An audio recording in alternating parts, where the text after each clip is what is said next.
Second সেমিস্টারের ছাত্ররা, আমরা এলিমিনেশন রিঅ্যাকশন আলোচনা করছিলাম। আগের ভিডিও লেকচারে আমরা রিজিও সিলেক্টিভিটি অফ এলিমিনেশন রিঅ্যাকশন দেখেছি। আজকে আমরা আলোচনা করব স্টিরিওকেমিস্ট্রি of E2 and E1 reactions. দেখো, প্রথমে আমরা E2 রিঅ্যাকশন যদি আমরা দেখি, E2 রিঅ্যাকশনে দেখো এই কার্বন হাইড্রোজেন এবং কার্বন হ্যালোজেন বন্ড এরা ব্রেক হয় এবং এদের অরবিটাল দুটো পরস্পরের মধ্যে ওভারল্যাপ হয়ে একটা অ্যালকিন তৈরি হয়। এই sp3 বন্ড দুটো আলটিমেটলি পরস্পরের মধ্যে ওভারল্যাপ হয়ে একটা sp2 ডবল বন্ড তৈরি করে। এই যে ওভারল্যাপ দুটো অরবিটালের মধ্যে তখনই ভালো হবে যখন তারা প্যারালাল থাকবে বা যখন তারা একই প্লেনে থাকবে। এবার এই একই প্লেনে থাকার ব্যাপারটা দুরকম ভাবে হতে পারে।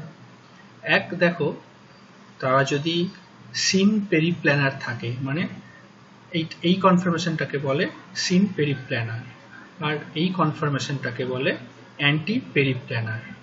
এটা দেখো Newman projection formula. Newman projection ফর্মুলাতে যদি কার্বন হাইড্রোজেন এবং কার্বন হ্যালোজেন বন্ড এরা যদি ইক্লিপসড কনফরমেশনে থাকে, সেটাকে আমরা বলবো সিন পেরিপ্ল্যানার। এই দেখো, এটাও সিন পেরিপ্ল্যানার।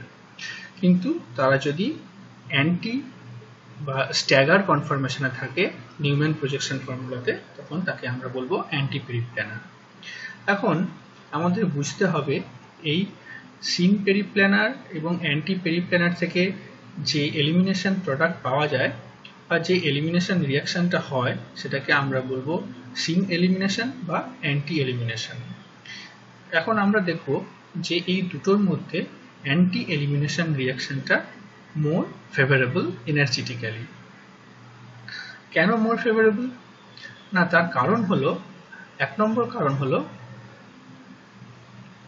দেখো, in sin elimination the electrons of the departing hydrogen move to the front side of the carbon bonded to X, কিন্তু অ্যান্টি এলিমিনেশনের ক্ষেত্রে যে ইলেকট্রনটা ফ্রম কার্বন হাইড্রোজেন বন্ডের যে ইলেকট্রনটা সেটা কার্বন হ্যালোজেন বন্ডের ব্যাক সাইড দিয়ে অ্যাটাক করে।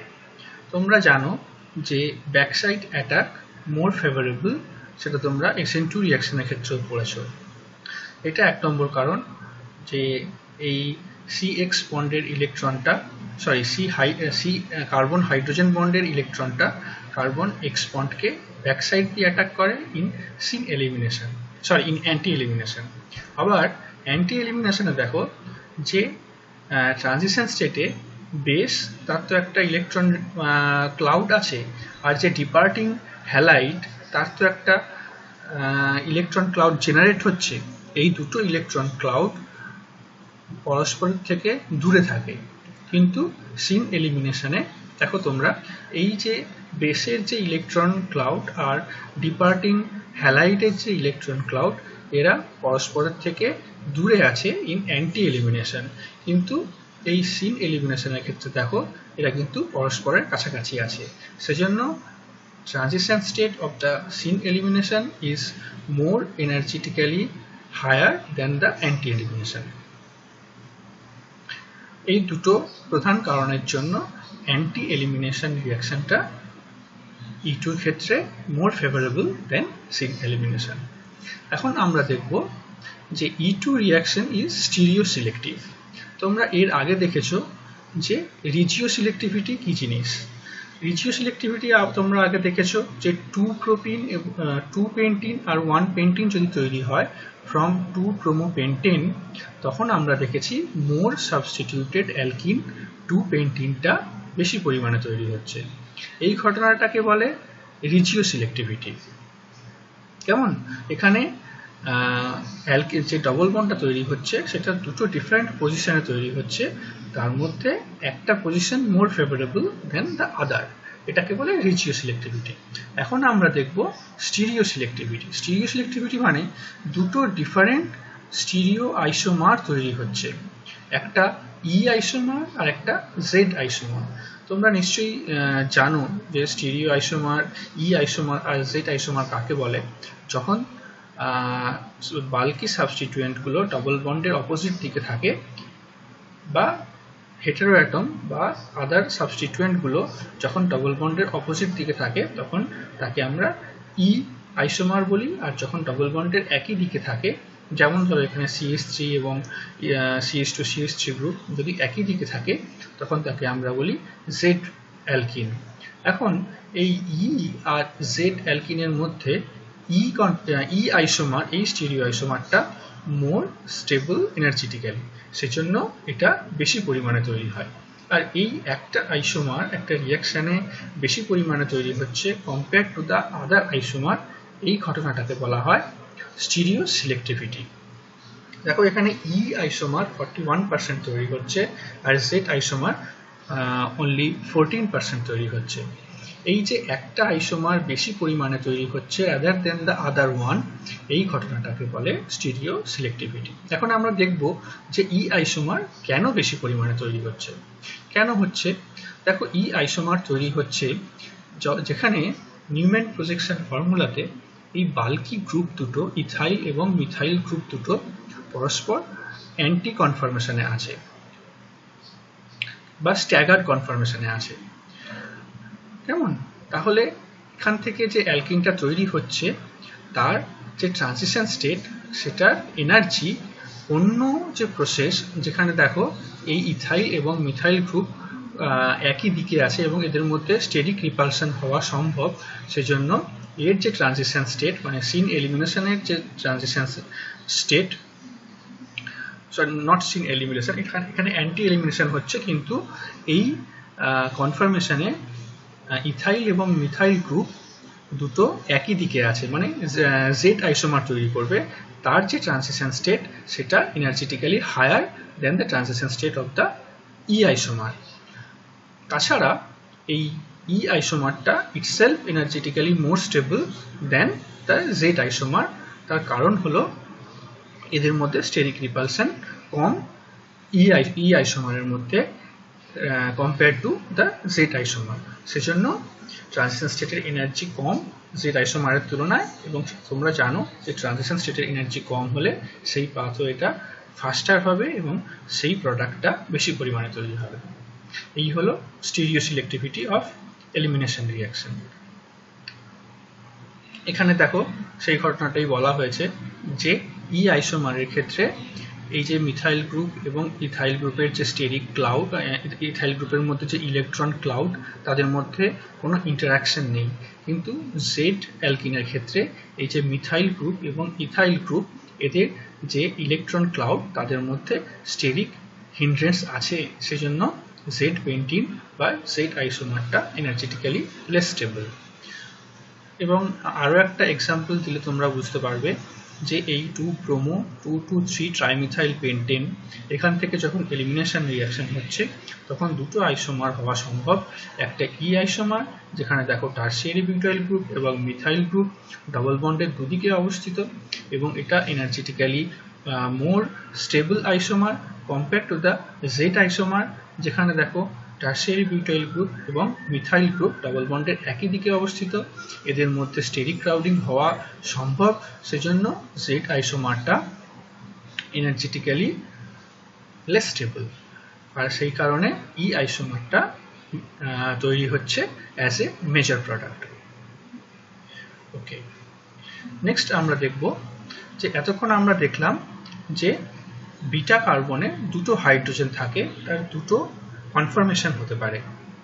কিন্তু এখন আমরা দেখব যে যখন বিটা কার্বনে একটাই মাত্র হাইড্রোজেন হতে আছে, তখন সেখানে একটাই কনফার্মেশন হবে যেখানে কার্বন হাইড্রোজেন এবং কার্বন হ্যালোজেন বন্ড দুটো অ্যান্টি পেরিপ্ল্যানার কনফার্মেশন অ্যাডপ্ট করবে, এবং সেক্ষেত্রে কেবলমাত্র একটাই অ্যালকিন তৈরি হবে।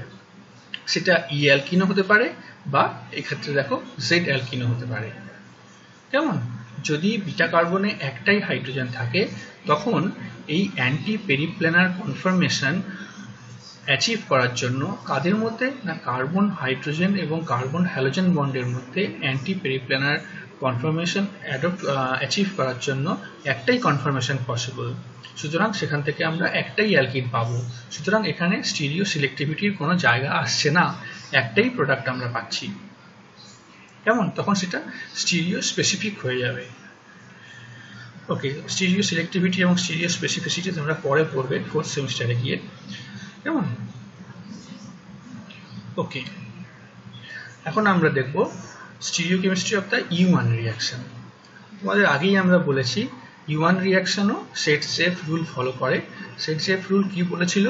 যে মোস্ট সাবস্টিটিউটেড অ্যালকিন তৈরি হয় বেশি পরিমাণে as a major product compare to the less substituted alkyne. এখন আমরা দেখব যে ইউ1 এলিমিনেশন রিয়াকশনের ক্ষেত্রে বোথ সিন এবং অ্যান্টি এলিমিনেশন দুটোই হতে পারে। তার কারণ এটা একটা কার্বোক্যাটায়ন ইন্টারমিডিয়েটের মধ্যে দিয়ে যায়, এবং তার ফলে কি হয় না, একটা প্ল্যানার ইন্টারমিডিয়েট তৈরি হয়। ফার্স্ট স্টেপে একটা প্ল্যানার কার্বোক্যাটায়ন ফর্ম হয়, সেখান থেকে সিন এবং অ্যান্টি দুটো এলিমিনেশন হতে পারে, এবং সেখান থেকে আমরা ই এবং জেড দুটো প্রোডাক্ট পেতে পারি। কেমন? এবার আমরা দেখব যে এই ই এবং জেড দুটো প্রোডাক্টের মধ্যে কোনটা বেশি পরিমাণে তৈরি হয়। এখানেও আমরা দেখছি যে ই প্রোডাক্টটা মেজর তৈরি হচ্ছে দেন জেড প্রোডাক্ট। এখানেও সেই একই কারণ এদের মধ্যে ই আইসোমারটা energetically more stable than Z isomer, কারণ এখানে কোনো স্টেরিক হিন্ড্রেন্স নেই। ওকে, নেক্সট আমরা দেখব E2 elimination from cyclic compound। আমরা অ্যাসাইক্লিক কম্পাউন্ডের ক্ষেত্রে দেখলাম যে অ্যান্টি পেরিপ্ল্যানার কনফার্মেশন অ্যাচিভ করা খুবই ইম্পর্টেন্ট ফর E2 এলিমিনেশন। আমরা একই রকমভাবে সাইক্লিক কম্পাউন্ডের ক্ষেত্রেও দেখব, সেখানে অ্যান্টি পেরিপ্ল্যানার কনফার্মেশন, এই দেখো সাইক্লোপ্রোপেন রিংয়ের ক্ষেত্রে অ্যান্টি পেরিপ্ল্যানার কনফার্মেশন তখনই আসবে যখন এই কার্বন ব্রোমিন এবং কার্বন হাইড্রোজেন দুটো ট্রান্স পজিশনে থাকবে, একে অপরের ট্রান্স পজিশনে থাকবে। এখানে দেখো এই হাইড্রোজেন এবং ব্রোমিন যদি ট্রান্স পজিশনে থাকে তখনই একমাত্র E2 রিয়াকশন হতে পারবে। কেমন? নেক্সট আমরা দেখব সাইক্লোহেক্সেন রিংয়ের ক্ষেত্রে। তোমরা পরবর্তী ক্ষেত্রে সাইক্লোহেক্সেন রিংয়ের কনফার্মেশন বা স্টিরিওকেমিস্ট্রি ভালো করে পড়বে, যেখানে দেখবে যে সাইক্লোহেক্সেন রিংয়ের ওপর দু ধরনের সাবস্টিটিউয়েন্ট থাকতে পারে, একটা অ্যাক্সিয়াল আর একটা ইকুয়েটোরিয়াল। এই অ্যাক্সিয়াল এবং ইকুয়েটোরিয়ালের মধ্যে যদি কোনো সাবস্টিটিউয়েন্ট, সাপোজ এই এক্স মানে হ্যালোজেন, এটা যদি অ্যাক্সিয়ালে থাকে সেটা energetically less favourable compare to এটা যদি ইকুয়েটোরিয়ালে থাকে। তার কারণ এগুলো তোমরা ডিটেলসে পরে পড়বে, এখন শুধু এই ব্যাপারটা জেনে রাখো যে বাল্কি সাবস্টিটিউয়েন্ট অ্যাক্সিয়ালে থাকলে সেটা এনার্জেটিক্যালি লেস ফেভারেবল, মানে সেই কনফার্মেশনটা হায়ার এনার্জি রিকোয়ার্ড কনফার্মেশন, এবং সেটা ধরো একটা ইকুইলিব্রিয়াম আছে, ইকুইলিব্রিয়ামে এই কার্বন ক্লোরিন ইকুয়েটোরিয়ালে থাকতে পারে এবং কার্বন ক্লোরিন অ্যাক্সিয়াল পজিশনে থাকতে পারে। তখন ইকুইলিব্রিয়ামটা সেই দিকেই হবে যেখানে কার্বন ক্লোরিনটা ইকুয়েটোরিয়াল পজিশনে আছে, কারণ এটা এনার্জেটিক্যালি মোর ফেভারেবল। কেন এনার্জেটিক্যালি মোর ফেভারেবল? না, অ্যাক্সিয়াল পজিশনে থাকলে কি হবে, দেখো এর 1,3 পজিশনে আরও দুটো অ্যাক্সিয়াল সাবস্টিটিউয়েন্ট আছে। এই অ্যাক্সিয়াল সাবস্টিটিউয়েন্টের সঙ্গে এই যে কার্বন এক্স বন্ড এর মধ্যে স্টেরিক ইন্টারাকশন আছে, এটাকে বলে 1,3 ডাইঅ্যাক্সিয়াল ইন্টারাকশন। এই 1,3 ডাইঅ্যাক্সিয়াল ইন্টারাকশনের জন্য কোনো সাবস্টিটিউয়েন্ট অ্যাক্সিয়াল পজিশনে থাকলে সেটা এনার্জেটিক্যালি লেস ফেভারেবল। এবার আমরা দেখব যে সাইক্লোহেক্সেন রিং দুটো কনফার্মেশন অ্যাচিভ করতে পারে। এই দুটোকে চেয়ার কনফার্মেশন বলে, দুটোই চেয়ার কনফার্মেশন। সেখানে দেখো এই কার্বন ক্লোরিন বন্ডটা বা এই ক্লোরিন সাবস্টিটিউয়েন্টটা একটা কনফার্মেশনে ইকুয়েটোরিয়ালে আছে আর একটা কনফার্মেশনে অ্যাক্সিয়ালে আছে। এবার এদের মধ্যে অ্যাক্সিয়ালে থাকলে, কার্বন ক্লোরিন বন্ডটা অ্যাক্সিয়ালে থাকলে তখন সেটা অন্য একটা কার্বন হাইড্রোজেনের সঙ্গে অ্যান্টি পেরিপ্লেনার কনফরমেশনে আসতে পারবে এবং তখনই সেটা E2 রিয়াকশনের মাধ্যমে এলিমিনেশন রিয়াকশন হতে পারবে। কেমন? যদিও এই কনফরমেশনটা এনার্জেটিক্যালি লেস ফেভারেবল বা এটা লেস স্টেবল কনফরমেশন, তবুও এলিমিনেশন রিয়াকশন এই কনফরমেশনের মাধ্যমে যাবে, কারণ একমাত্র এই কনফরমেশনেই কার্বন হাইড্রোজেন এবং carbon chlorine bond anti periplanar conformation achieve করতে পারে। কেমন?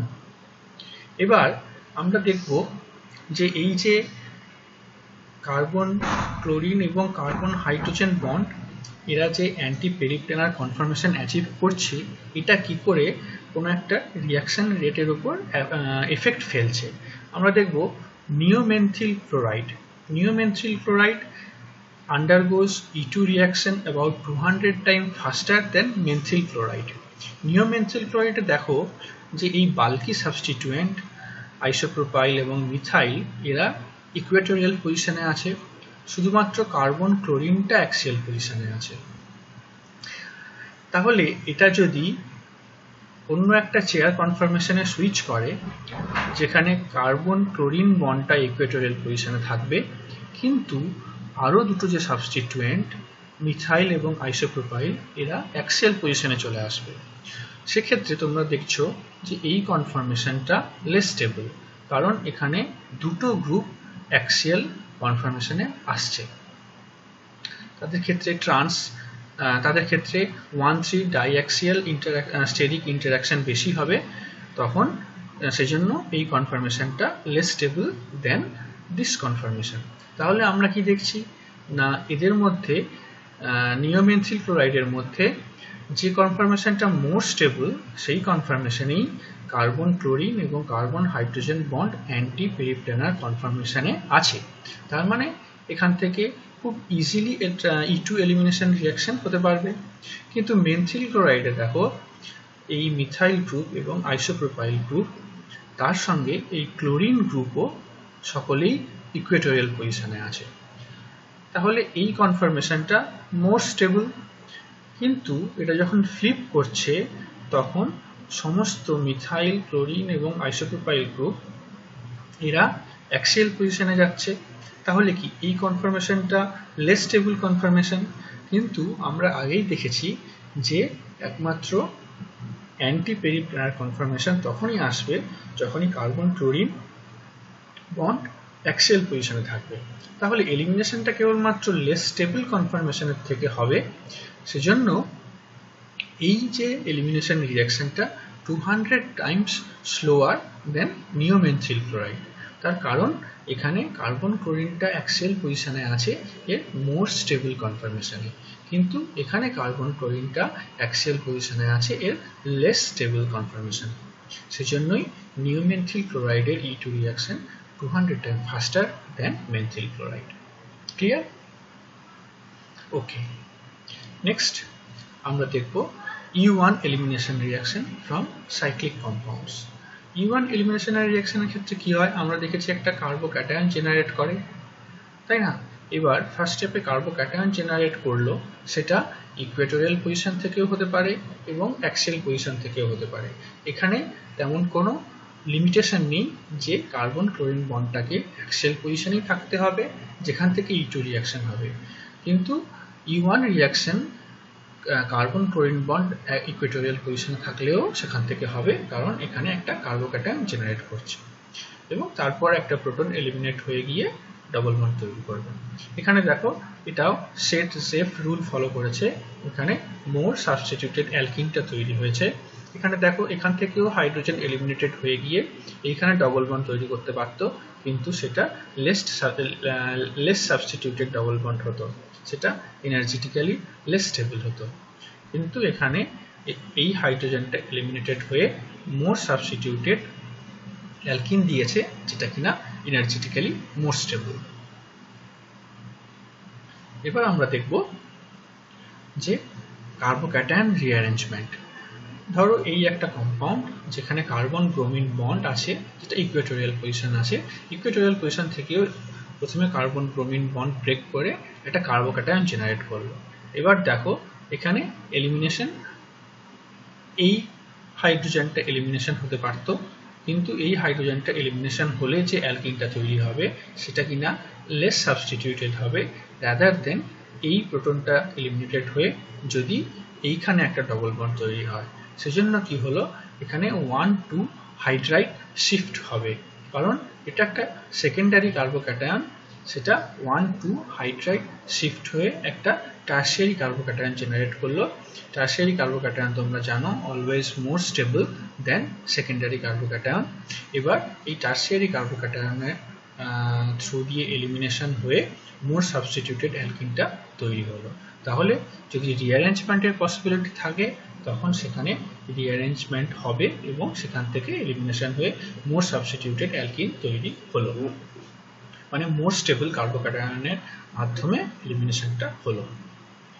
এবার আমরা আরেকটা জিনিস দেখব, elimination reaction at bridge head carbon.